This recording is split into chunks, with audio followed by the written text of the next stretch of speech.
Hi hello అందరికి నమస్తే, welcome to our channel. నా పేరు రవీందర్.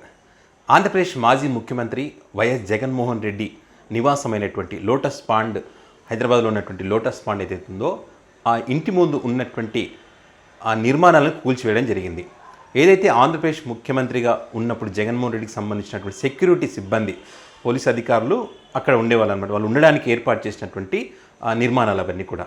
అయితే ఇటు దీనికి సంబంధించి ఒక కీలకమైనటువంటి అప్డేట్, ఒక కీలకమైనటువంటి మలుపు ఈరోజు చోటు చేసుకుంది.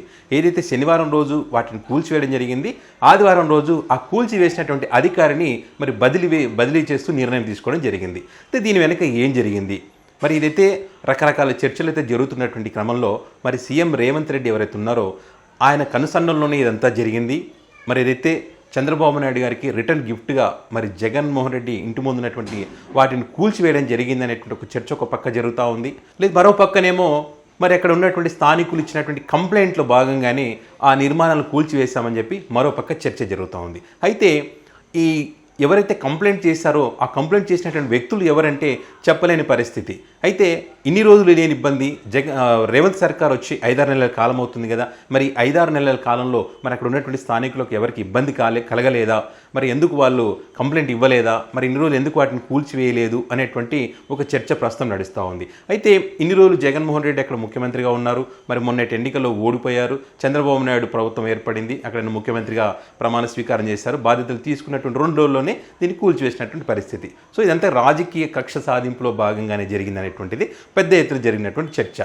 ఖైరతాబాద్ జోనల్ ఆఫీసర్ ఎవరైతే హేమంత్ ఉన్నారో ఈయన ఉన్నత అధికారులకు ఎవరికి కూడా సమాచారం ఇవ్వకుండా ఒక మంత్రి చెప్పాడని చెప్పి అక్కడికి వెళ్ళి తన సొంత నిర్ణయంతో అక్కడ కూల్చివేయడం జరిగిందని చెప్పి ఈరోజు జిహెచ్ఎంసీ ఇన్ఛార్జ్ కమిషనర్గా ఉన్నటువంటి ఆమ్రపాలి ఆయన బదిలీ చేస్తూ ఒక నిర్ణయం తీసుకున్నారు. దీనికి సంబంధించి రిపోర్ట్ చేయాలని, జేఏడీకి రిపోర్ట్ చేయాలని కూడా ఈరోజు చెప్పినటువంటి పరిస్థితి. సో దీని వెనక 24 గంటలు గడవకముందే దీని వెనక ఏం జరిగింది అనేటువంటి రకరకాల కోణంలో చర్చలు జరుగుతున్నటువంటి పరిస్థితి. ఏదైతే రేవంత్ సార్ తెలిసే జరిగిందా, తెలియకుండా జరిగిందా అనేటువంటి చర్చ ఒక పక్క ఉంది. స్థానికులు చెప్పడం వల్లే కూల్చివేశారా అనేటువంటి చర్చ ఒక పక్క జరుగుతూ ఉంది. ఇన్ని రోజులు ఇబ్బంది ఇప్పుడే ఎందుకు వచ్చింది అనేటువంటి చర్చ జరుగుతూ ఉంది. లేకపోతే పక్క షర్మిల గారు ఇన్ని రోజులు పార్టీ కార్యక్రమాలు ఇక్కడ నిర్వహిస్తున్నారు కాబట్టి మరి ఆమె అభ్యంతరం వ్యక్తం చేశారో అందులో భాగంగానే మరి ఈయన మీద అధికారి మాకు చెప్పకుండా అధికారి పనిచేశారు కాబట్టి అధికారిని బదిలీ చేస్తున్నామని చెప్పి అధికారిని బలి చేశారనే ఒకటి చర్చ మరోపక్క నడుస్తూ ఉన్న పరిస్థితి.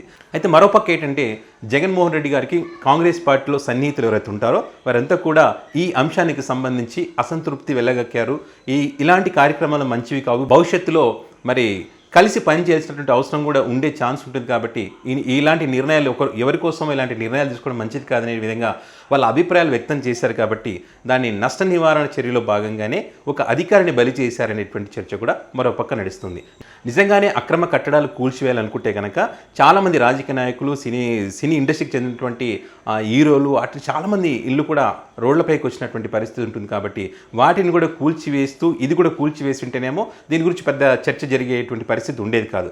చంద్రబాబు నాయుడు గారు బాధ్యతలు తీసుకున్న 2 రోజులకే ఈ కార్యక్రమం జరగడం ద్వారా దీని గురించి కక్ష సాధింపులో భాగంగానే జరిగింది అనేటువంటి చర్చ పెద్ద ఎత్తున జరిగింది. సో ఏదేమైనా కూడా 24 గంటలు గడవక ముందే ఇది ఒక మలుపు తీసుకోవడం అనేటువంటి దీని వెనుక ఏం జరిగింది, ఆ మంత్రి ఎవరు అనే దాని గురించి కొంత ఆసక్తికరమైనటువంటి చర్చ ఉంది. సో రానున్న రోజుల్లో ఆ మంత్రి ఎవరు, దీన్ని ఎందుకు మళ్ళీ అతను బదిలీ చేశారనే విషయాలు ముందు తెలిసేటువంటి అవకాశం ఉంటుంది.